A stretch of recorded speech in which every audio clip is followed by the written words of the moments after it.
घबराओ नहीं। तुम्हारी एक बड़ी सफलता हवाओं का रुख बदल देगी। 1972-73 फिल्म निर्देशक ऋषिकेश मुखर्जी ने अपनी अगली फिल्म नमक हराम में एक बार फिर से अपनी पुरानी फिल्म आनंद वाली राजेश खन्ना और अमिताभ की जोड़ी को दोहराना चाहा। यह दूसरी बार था जब राजेश खन्ना और अमिताभ एक साथ काम कर रहे थे।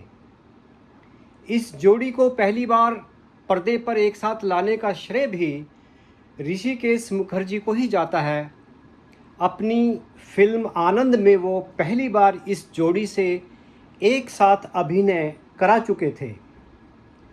फिल्म नमक हराम के समय ऋषिकेश मुखर्जी को भी पता नहीं था कि यह आखिरी बार है जब राजेश खन्ना और अमिताभ को दर्शक किसी फिल्म में एक साथ देखेंगे, क्योंकि इसके बाद फिर कभी उन्होंने एक साथ काम नहीं किया। हाँ, फिल्म नसीब के गाने के दौरान ज़रूर राजेश खन्ना अमिताभ के साथ दिखाई दिए थे, लेकिन वह तो एक अतिथि भूमिका थी जिसमें मनमोहन देसाई के आग्रह पर और भी कई बड़े सितारों ने शिरकत की थी।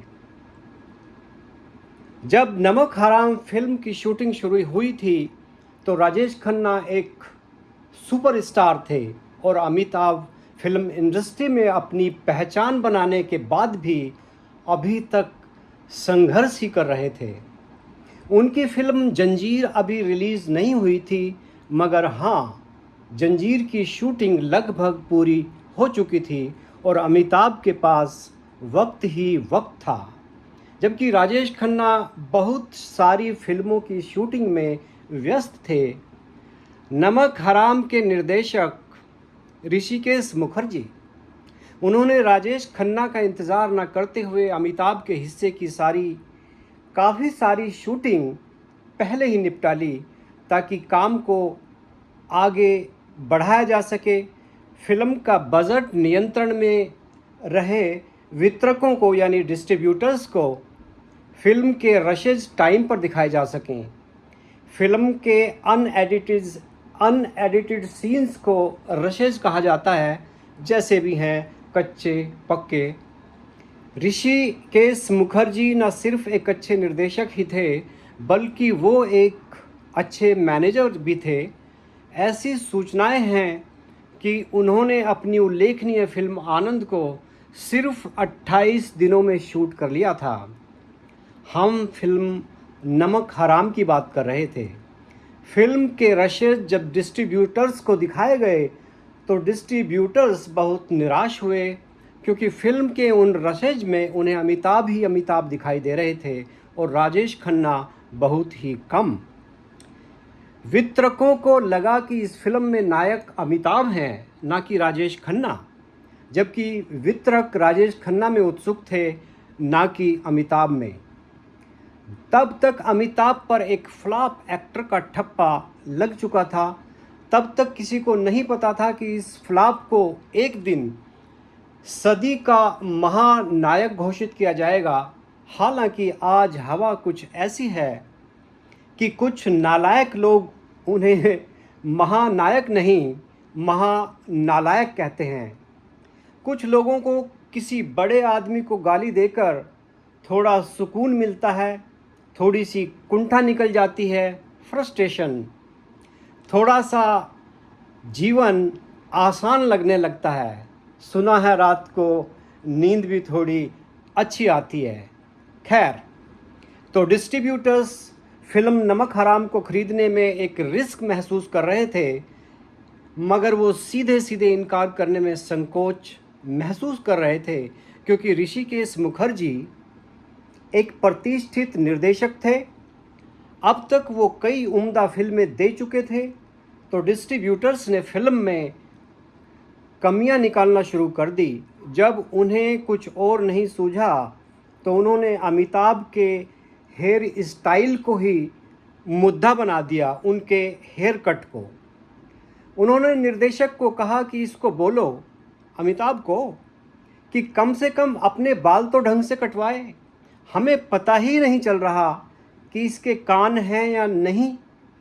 ये बंदर जैसा दिखता है। अमिताभ के कानों का ज़्यादा से ज़्यादा हिस्सा बालों से ढका रहता था।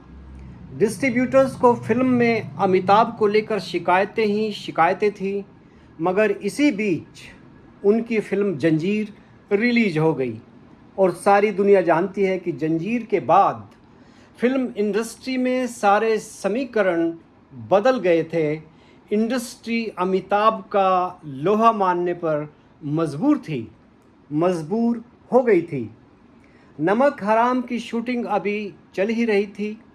राजेश खन्ना की कई फिल्में हाल ही में फ्लॉप हो गई थीं और उनका स्टारडम डगमगाया हुआ था। अब उन्हीं डिस्ट्रीब्यूटर्स ने जो अमिताभ को लेकर आनाकानी कर रहे थे, फिल्म नमक हराम में अमिताभ का रोल बढ़ाने की मांग की। उन्होंने निर्माता निर्देशकों से यह मांग भी कर डाली कि फिल्म के पोस्टर्स और पब्लिसिटी माध्यमों में भी अमिताभ को राजेश खन्ना के बराबर स्थान दिया जाए। फिल्म नमक हराम फिल्म जंजीर के ठीक 6 महीने बाद रिलीज़ हुई थी। जब नमक हराम की शूटिंग शुरू हुई थी तो राजेश खन्ना और अमिताभ में उतना ही फ़र्क था जितना ज़मीन और आसमान में। मगर नमक हराम की रिलीज़ के वक्त यह फ़र्क मिट चुका था। अब दर्शक नमक हराम को अमिताभ की वजह से भी उतना ही देखने गए थे जितना कि राजेश खन्ना की वजह से। और जब शो ख़त्म हुआ तो राजेश खन्ना का सिंहासन जो पहले से ही डगमगाया हुआ था, थोड़ा और डगमगा गया। दर्शक दिल ही दिल में उस सिंहासन पर किसी और का राज्याभिषेक करने की तैयारी कर रहे थे। ऐसा नहीं है कि राजेश खन्ना ने बुरी एक्टिंग की थी, नहीं, काका की एक्टिंग काबिले तारीफ़ थी। काका नमक हराम में भी उतने ही उम्दा थे, उतने ही बिंदास थे जितने की कटी पतंग में, जितने की आराधना में, जितने की अमर प्रेम में, जितने की फिल्म आनंद में। मगर वक्त की बात, वक्त हमेशा एक सा तो रहता नहीं। हद तो तब हुई जब बम्बई अब मुंबई, जब बम्बई के नाइयों ने खुल्लम खुल्ला राजेश खन्ना के पतन की घोषणा कर दी। उनकी दुकानों के बाहर हेयर कट की जो रेट लिस्ट लगी थी उसमें एक नई एंट्री ऐड कर दी गई थी जो इस तरह थी: राजेश खन्ना हेयर कट 2 रुपये, अमिताभ बच्चन हेयर कट 3.5 रुपये। अमिताभ बच्चन का कानों को ढकने वाला हेयर स्टाइल अब फैशन स्टेटमेंट बन चुका था। धन्यवाद।